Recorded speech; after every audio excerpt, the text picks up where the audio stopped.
10th class की exercise 5D का सवाल नंबर 18 समांतर श्रेणी के तीसरे और सातवें पद का योग 6 है और उनका गुणनफल 8 है। तो a3 प्लस a7 बराबर 6। तीसरे और सातवें पद का योग 6 है तो ये हो जाएगा a प्लस 2d और a प्लस 6d बराबर 6। तो यहाँ पर 2a प्लस 8d बराबर 6। तो a प्लस 4d बराबर 3। तो a बराबर 3 माइनस 4d, ये हमारा पहला समीकरण बन जाएगा। फिर इसके बाद कह रहा है a3 प्लस इंटू a7 बराबर 8।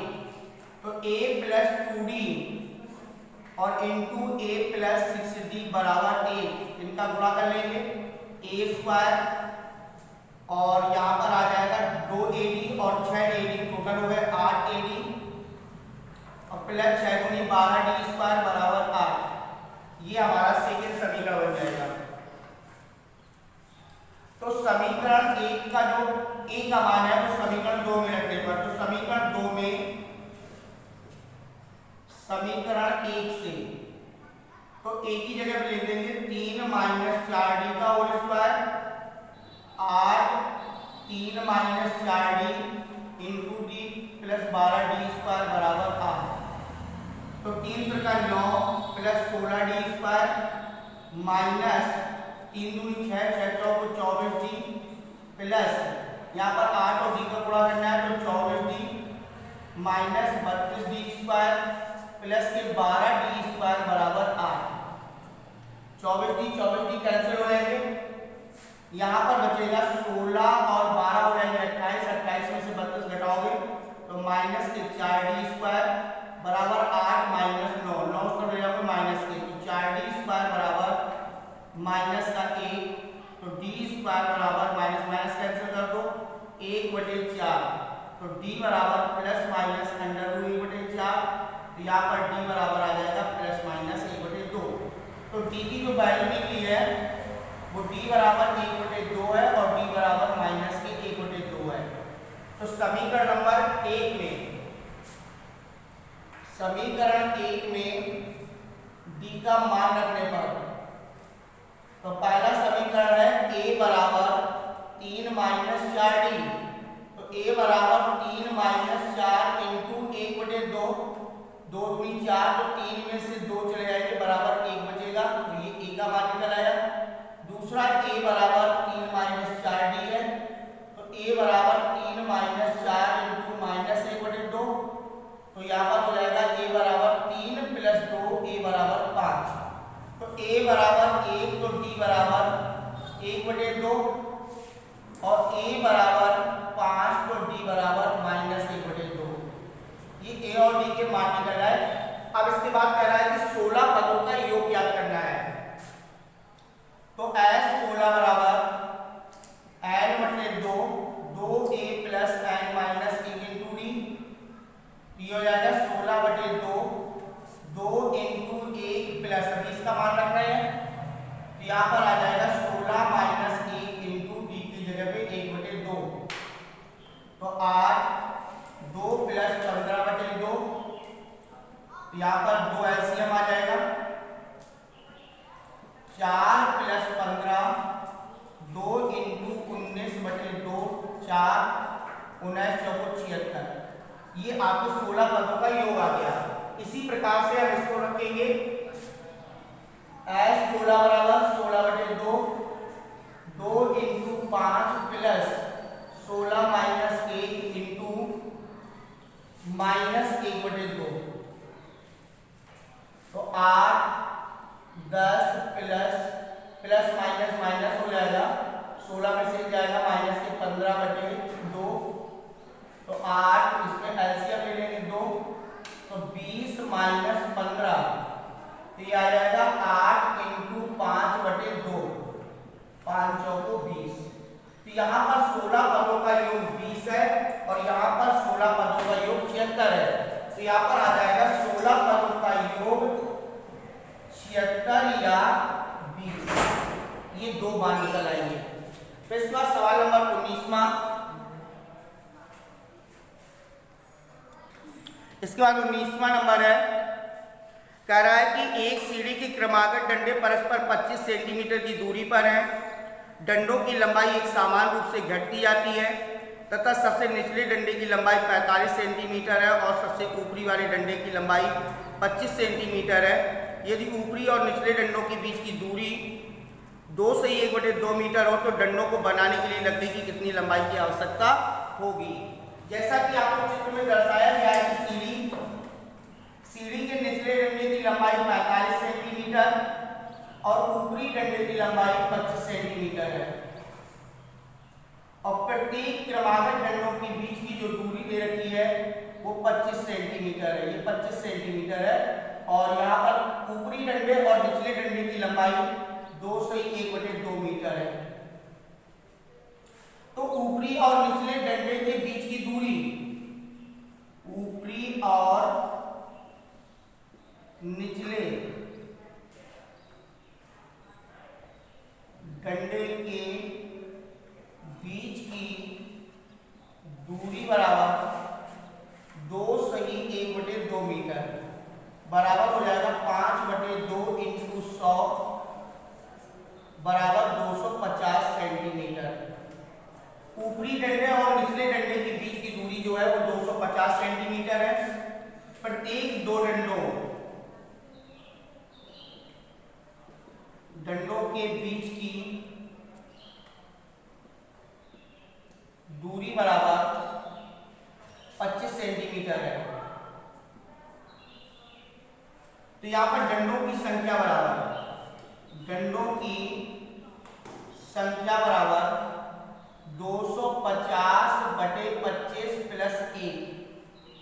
कोई भी डंडों के बीच की दूरी दे रखी हो उसमें से, जैसे मान लो कि आपके पास यहाँ पर टोटल दूरी ये है और प्रत्येक डंडों के बीच की दूरी ये है, तो एक डंडा एक्स्ट्रा बढ़ जाएगा तो प्लस 1 हो जाएगा। तो ये हो जाएगा 10 प्लस 1 बराबर 11 डंडे लगे हैं जिनके बीच की दूरी जो है वो 25 है। ठीक है, अब इसके बाद हमें यहाँ पर देखिए दोनों डंडों के बीच की दूरी इतनी थी, प्रत्येक डंडों के बीच की दूरी आपकी यहाँ पर ये आ गई, तो डंडों की संख्या हो गई 11, जिसमें से निचले डंडे की लंबाई ए बराबर 45 सेंटीमीटर है और ऊपरी डंडे की लंबाई एन बराबर 25 सेंटीमीटर है। ये अंतिम डंडा है, ये प्रारंभिक डंडा है और डंडों की संख्या आपकी दे रखी है 11। तो कह रहा है इन डंडों की कुल लंबाई क्या करनी है, तो एन बराबर n/2 पहला डंडा प्लस अंतिम डंडा, यहाँ पर आ जाएगा 11/2। पहला डंडा है 45 और अंतिम डंडा है आपकी लंबाई 25, तो 11/2 इंटू 0 70 हो जाएगा 35, 11×25 55, 11×33 3305 38 इतने सेंटीमीटर। यानी कि इन डंडों की लंबाई, इस डंडे की इस प्रकार से 11 डंडों की जो लंबाइयां हैं वो 385 सेंटीमीटर है। इसके बाद सवाल नंबर आपका 20वां है।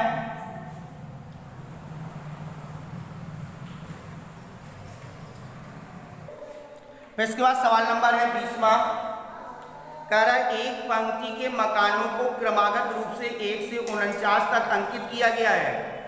दर्शाइए कि x एक ऐसा मकान है कि x से अंकित मकान से पहले के मकानों की योग और उसके बाद वाले मकानों की योग बराबर है, तो x का मान ज्ञात कीजिए। बहुत ध्यान से इसको समझना है।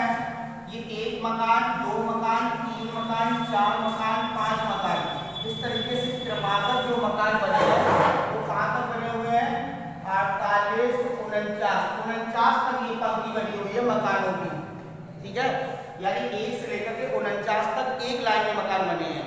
और कह रहा है x मकान कहीं पर अंकित है, x मकान से पहले के मकानों का योग और x मकान के बाद के मकानों का योग क्या है, बराबर है। तो x मकान से पहले का मकान होगा x - 1 और x के बाद के मकान होगा x + 1।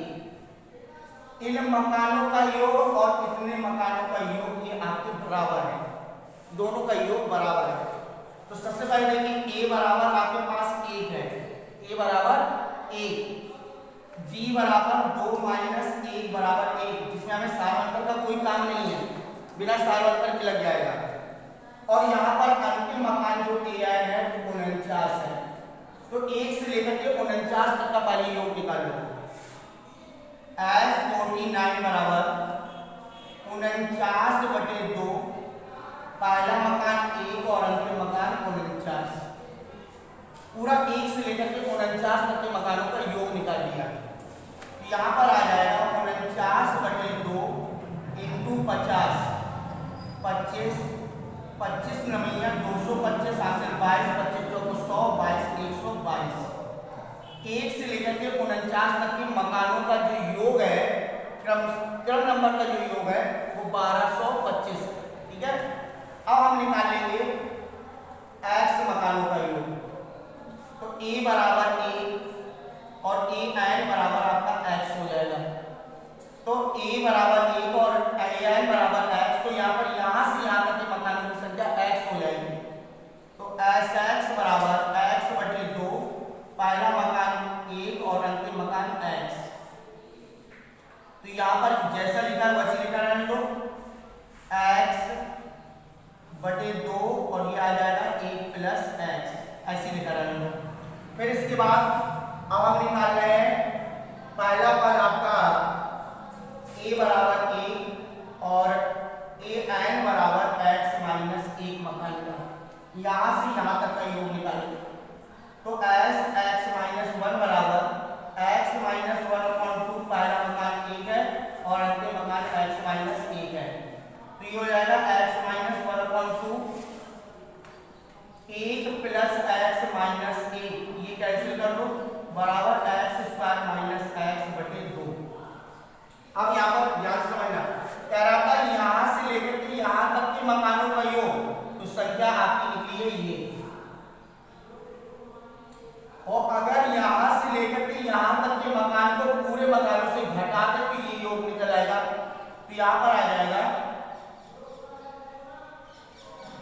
s 49 - sx बराबर है sx - 1। इतने मकानों का योग इतने मकानों के योग के बराबर है। तो पूरे में से हमने x तक के मकान घटा दिए, तो बाकी शेष कितने मकान बचे। तो 49 तक के मकानों का योग टोटल बना जाता है 1225 माइनस sx का मान है x/2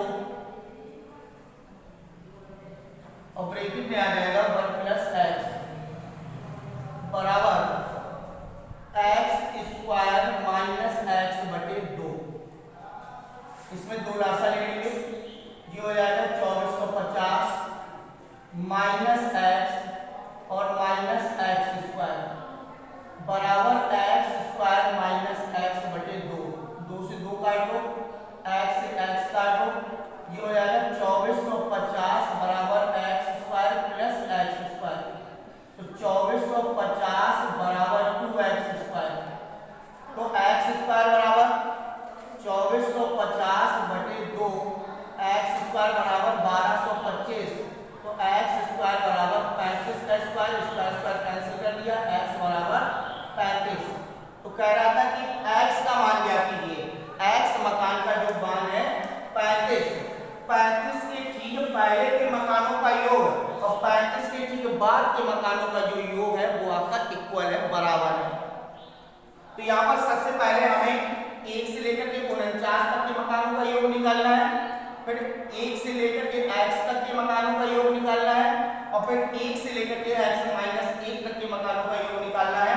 1 से 49 तक से 1 से x तक के मकानों को घटा देंगे तो इनका योग बाकी 1 से लेकर के x - 1 तक के योग के बराबर निकल आएगा, बराबर करके हम x का मान निकाल लेंगे।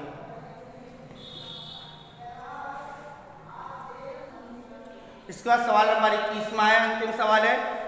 एक फुटबॉल के मैदान में एक छोटा चबूतरा है, उसमें 15 सीढ़ियां हैं। 15 सीढ़ियाँ बनी हुई हैं। इन सीढ़ियों में से प्रत्येक सीढ़ी की लंबाई 50 मीटर और वह ठोस कंक्रीट से बनी है। प्रत्येक सीढ़ी में 1/4 मीटर चौड़ाई है और 1/2 मीटर का फैलाव है। प्रत्येक सीढ़ी में 1/4 मीटर की चौड़ाई है और 1/2 मीटर का फैलाव है। तो यहाँ पर क्या है, चढ़ाई है, चढ़ाई माने ऊंचाई है और फैलाव है 1/2 मीटर का। तो कह रहा है इस चौतरे को बनाने में लगी कंक्रीट का कुल आयतन परिकलित कीजिए। अब मान लो जैसे आपके पास सीढ़ी बनी हुई है, सीढ़ी की आकृति ये बनी हुई है, एक सीढ़ी बना रहे हैं,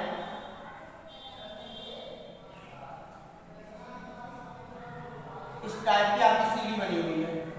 इस सीढ़ी की जो लंबाई है वो 50 मीटर है। इस सीढ़ी की जो बीच की चौड़ाई है वो आपकी 1/2 मीटर है, जिस पर आप पैर रखेंगे और जिस पर पैर उठा करके रखेंगे वो ऊंचाई जो आपकी है वो 1/4 मीटर। इस प्रकार की सीढ़ी बनी हुई है। तो पहली सीढ़ी की लंबाई 50 मीटर, दूसरी की भी लंबाई 50, लंबाई सबकी वही रहेंगी। तो सीढ़ी की लंबाई बराबर 50 मीटर, चौड़ाई बराबर 1/2 मीटर, ऊंचाई बराबर 1/4 मीटर। पहली सीढ़ी की ऊंचाई 1/4। अब यहाँ पर लिखेंगे पहली सीढ़ी की ऊंचाई बराबर 1/4 मीटर, दूसरी सीढ़ी की ऊंचाई बराबर 1/4 प्लस 1/4 बराबर 1/2/4 मीटर। तीसरी सीढ़ी की ऊंचाई 2/4 प्लस 1/4 बराबर 3/4। इस तरीके से बढ़ती जाएगी सीढ़ी की लंबाई। पहली सीढ़ी की ऊंचाई 1/4, फिर उसकी 1/4 बढ़ेगी तो कितनी हो जाएगी 2/4, फिर 1/4 बढ़ेगी तो 3/4। इस तरीके से क्रमागत सीढ़ियों की ऊंचाइयां बढ़ रही हैं, लेकिन लंबाई और चौड़ाई सेम है। अब यहाँ पर हम निकालेंगे पहली सीढ़ी का आयतन। पहली सीढ़ी का आयतन LVH, तो लंबाई है हमारी 50, चौड़ाई है 1/2, ऊंचाई है 1/4, तो ये हो जाएगा 50/8 घन मीटर। फिर इसके बाद दूसरी सीढ़ी का आयतन 50 × 1/2 × 2/4, ये हो जाएगा 100/8। फिर इसके बाद तीसरी सीढ़ी 50 × 1/2 × 3/4 बराबर 150/8 घन metre. Dot dot dot dot dot. तो ये आपकी 15 सीढ़ियों की निकल आई। पहली सीढ़ी का आयतन इतना, दूसरी सीढ़ी का आयतन इतना, तीसरी सीढ़ी का आयतन इतना। तो यहाँ पर AP बन जाएगी 50/8, 100/8, 150/8 डॉट डॉट डॉट। इस समांतर श्रेणी हो गई जिसमें पहली सीढ़ी का आयतन 50/8, D बराबर 100 - 8 - 50, 50/8 बराबर 50/8। और इसके बाद n बराबर कितनी सीढ़ियां हैं, 15 सीढ़ियां हैं।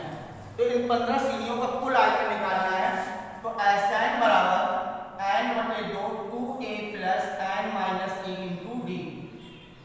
तो ये हो जाएगा n की जगह पे 15/2, 2 × 50/8 प्लस n की जगह पे 15 - 1 × 50/8। तो 15/2 100/8 प्लस 15 में से चले गए 14, 4 × 5 = 70, 700/8। इसका लासा ले लेंगे 15/2, तो ये हो जाएगा 100 प्लस 700 बराबर हो जाएगा 800। तो 15/2 × 800/8, इसको काट दो 100 और इसको काट दो 50, 15 × 75 750 घन मीटर। उन 15 सीढ़ियों का जो आयतन है वो 750 घन मीटर है। फिर से एक बार समझ लो, सीढ़ी की लंबाई 50 मीटर है, सीढ़ी की चौड़ाई जिस पर आप पैर रखते हो सीढ़ी पर वो उसकी चौड़ाई है 1/2 मीटर, और जितना पैर ऊपर की तरफ उठा के रखते हो वो उसकी क्या हो गई ऊंचाई, ऊंचाई 1/4 है। तो पहली सीढ़ी की ऊंचाई 1/4, फिर पहली सीढ़ी से दूसरी सीढ़ी की ऊंचाई फिर 1/4 हो जाएगी, 1/4 प्लस 1/4 बराबर 2/4, 1/4 1/4 करके बढ़ती जाएगी ऊंचाइयां, 3/4 हो जाएगी, 4/4, 5/4, 6/4, इस तरीके से 15/4 तक चली जाएगी ऊंचाई। तो हम पहली सीढ़ी का आयतन निकालेंगे, दूसरे का तीसरे का आयतन निकालेंगे, तो ये हमारी समांतर श्रेणी बन जाएगी। समांतर श्रेणी का पहला पद 50/8 है, d बराबर 100/8 माइनस 50/8 बराबर 50/8, और पदों की संख्या जो है वो 15 है। इनका टोटल योग निकालोगे तो बराबर 750 आ जाएगी। 750 घन मीटर उस पर कंक्रीट लगी हुई है, आयतन है।